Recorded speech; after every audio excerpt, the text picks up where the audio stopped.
I think it's a problem if you live in the United States and you have friends that are all one race. I think that's a problem.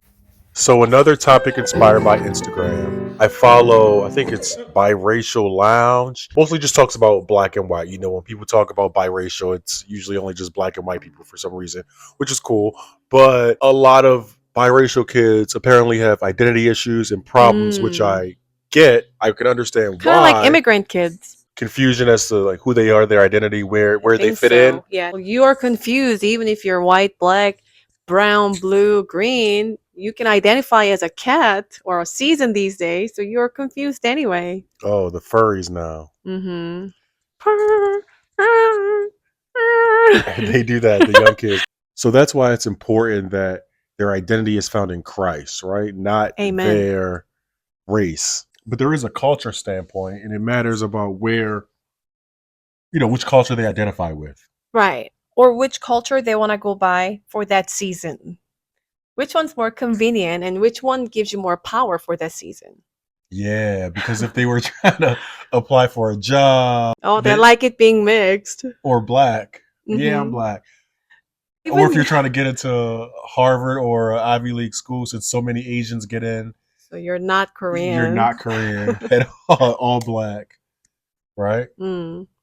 I mean, it's important to know who you are, where you're coming from, so you know what to include and exclude for the season, because it's all to glorify the Lord. And if the Lord gives you the wisdom, even Jesus had to be away from his hometown for a season, right? The The angel. prophet is not welcome in his own home. No, that's later in his life. Oh. But when King Herod was trying to kill all the boys, it was wise of Mary and Joseph to take Jesus out of that town. He was a Jew, right? Right.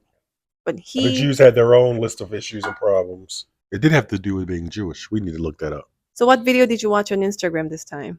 This one was about a biracial adult lady saying that black people don't accept her as being black, which I've never seen that actually either. Like a lot of times mixed black people, black and white, are seen as prettier in the black community. Because of the lighter skin. Sometimes, oh, you act white. Yeah, maybe that is a thing. If a mixed person identified with black culture and wanted to be around black people, hang out with black people, consider themselves black, then my experience, and maybe it's because my family has just always been open as far as race, that they were always accepted and treated as one of us. Never a thing about you're not black enough because you're light skinned. If anything, you got favor because you were the attractive one. But the lady on Instagram was explaining how some adults do not accept you if you're not black enough. What is black enough? I have no idea. I don't know. You should know. What's black enough? Talking Yeah, confidently, loud. Not talking proper English, maybe dressing a certain way, maybe listening to certain music, maybe cooking a certain way. Cooking, I'm sure that's the issue. That But is I don't something. understand about speaking not correctly on purpose. Yeah, well, I was born in the city, and then my mom died, and I went to suburbs, and I guess the way I spoke changed. And so when I would go back to the city and talk, they would be like, "Oh, he's a white boy. He talks all proper. Get him out of, not really get him out of here, but just it was a big deal." Even Barack Obama said that. Oh, that black people have to stop with the notion that a black person with a book is acting white. So Yeah, that but means the this is culture is messed up. This is a If you can't classism speak there. properly and you're smart, then that's white. No, black people are intelligent too. Anyone could be. Yeah. But in order to fit But in in, the culture, if the culture looks down upon you for things that are good, like speaking properly and reading, then that's a bad culture. mhm. For being successful, if you had money, that'd be a different story. So they want to claim you and they want to praise you once you've been successful, once you're up there rich and making the money. But the process of getting there, you're shunned. That's not a But that's not only for the black community, because remember when I was acting with the Parsons School of Design in New York City, right. I had a fellow actress friend, and she told me her dad was supposed to go into a Major League Baseball. He was that good. And his friend said, "You're not supposed to go farther away from our hometown." So they just hit him so hard on the knee and he couldn't go far. And that was their way of honoring their community. Wow, that's crabs in a barrel, keeping everybody down. It's not only the black people, but so I understand. I just want to make sure our kids don't have any identity issues. They're And not I gonna think have that we're it. going to beat that by helping them identify themselves with Christ. We don't live in a black neighborhood per se, but we have a bunch of black friends. I just don't want them to stand out and always be the only one and wonder why they are the ones that are always different. It's not that easy for me to find a diverse crowd of people for our children. Is it easy for you? How do you find diverse friends for our children? Yeah, What's been and successful for you? homeschooling groups and through church. But they're far. Yeah, that's the sacrifice we have to make if we want to But in New York homeschool and have City, good friends. in New York, we had so many diverse friends right around the Through corner church. within our building. But now we're in North Texas. So to put a little more effort to that. Yeah. So why is it so important to expose our children to a diverse friend crowd? Because you don't want them to live in a bubble. But it's not a bubble. There are some towns comprised with only one race. Homogeneous towns are real. Right, yeah. Let's say if you're an American family, a white family living in China for a business or a Christian ministry, whatever it is, that is like a homogeneous group.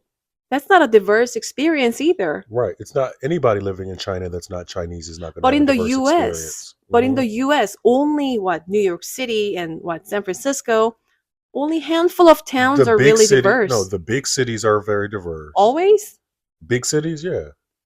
New York, LA, Chicago, Dallas, Houston, Atlanta. Me, in my opinion, they're more conglomerate of minorities. Within those with, cities, you have probably segregated areas of whites here, yes, blacks here. But there are also areas where people come together. For even in the Deep South, you have a bunch of black people and a bunch of white people, but segregated.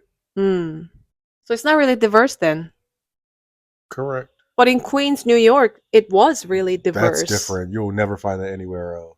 Finding friends for our children based on the friend's race and the culture. What I'm saying is that even if they're all white friends, even if they're all Korean friends, all black friends, as long as some of them are, I guess, more mature, some of them need some more help, some of them needs, many different needs and wants they all have, right?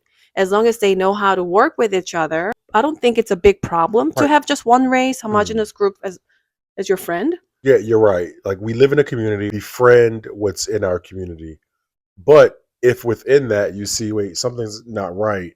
What do you mean by something's not right? My kids are looking at themselves and saying, "Oh, I'm not good enough. Yes. Oh, I don't like my hair. We don't fit in. I want my hair to be like that white kid's." Then at some point you got to change some things up and show them more. I think it's a problem if you live in the United States and you have friends that are all one race. I think that's a problem. How is that a problem? Because you can't really help it. We are going out of our ways to find diverse friends for our children. It's not easy to find multiracial friends all the time. Well, I'm not looking for mixed families. I'm just looking for different groups. Right. Even that, it's not always easy. We're in North Texas, not even in There Dallas. is easy. What do you easy mean? for you? No black people live here? So you always have to No Asian go people out live of your here? way to say hello. You don't have to, but you have to be intentional about so the kids don't have identity issues. If our kids were white, it would be different. So these days, we're watching Mr. Sunshine on Netflix. It talks about conflict between Japan, Korea, and the US before, or US helping Korea. Japanese and Koreans, they look alike, right? Because, in Mr. Sunshine, they all speak the language of both countries too, so you can't tell them apart. And they had this caste system like India before. If you're a butcher, and children of butchers could never be teachers or something, and you could never climb up the social ladder. And within that small country with the homogenous one race, they somehow fight, they somehow war. And so it's not really only about the race, it's really about the classism. Here in the States, only blacks were slaves. Blacks from Africa were slaves. Can you imagine if both whites and blacks were slaves before? The classism, the social ladder or glass ceiling or whatever, it would have been so mixed up. It would have been like Japan and Korea. You can't really tell apart. That's why a lot of Koreans were learning Japanese, working for the Japanese government to climb up the social ladder quicker. That's kind of like racism within one race, but there's no race. They all look just alike. Personally, don't really think it's a big issue if my children's friends are all one race, even if they attend, let's say, a Korean church. within the Korean church, they're going to experience all kinds of problems and joy and disappointment and everything. But just because they're Black and Korean mixed, very unique, I want them to see other children, other friends who are also mixed. So we do go out of our ways to find mixed families or mixed children or diverse, multiracial, multicultural friends. And they're really important to us. It's kind of having a lot of Christian friends around us, right? But it's also important to have non-Christian, non-diverse families too. Like some Hindu friends? Yeah, I would love to make a lot of Muslim, No, and you wouldn't. I used to in New York I'm talking before. about now. Our next door is Muslim. I love speaking with her, and our children play together. The identity crisis for the lady on Instagram. What do you think she should do to feel better or change anything? Well, What can her she do? point was, I don't care what you say, because her issue was with the black people. I'm black. Who knows what she went through before she reached that point? And I would like to maybe avoid our kids having to go through what she went through to make her so fed up at this point where she's like, I don't. Well, you got to be adaptable anywhere you go, wherever you live. Very You really true. have to be adaptable. Adaptability is the most important thing, because even if that lady is half white and half black, Mhm. if she lives in Bulgaria or something, they don't really care if you're black or white. You just have to be American or Bulgarian. You just have to know the culture, how to eat, what not to eat. Just follow the culture and be loving and friendly and forgiving, so you can just adapt. Yeah. You change the way you are to show love, not to show your contempt and your superiority. All about love. According to the Bible, what is love? Love is patient. Love is kind. Love is Does not. get angry easily. Yeah. Long suffering. What else? Yeah, that's good. Yeah, those things. So in order to show those things, sometimes you do have to play along with, oh, I'm more black this time. Give me the black pass or white pass, Korean pass. Doesn't matter. All right. So if you have anything to say, any comments, anything to add, please just chime in the comments. All right. Bye-bye. See ya.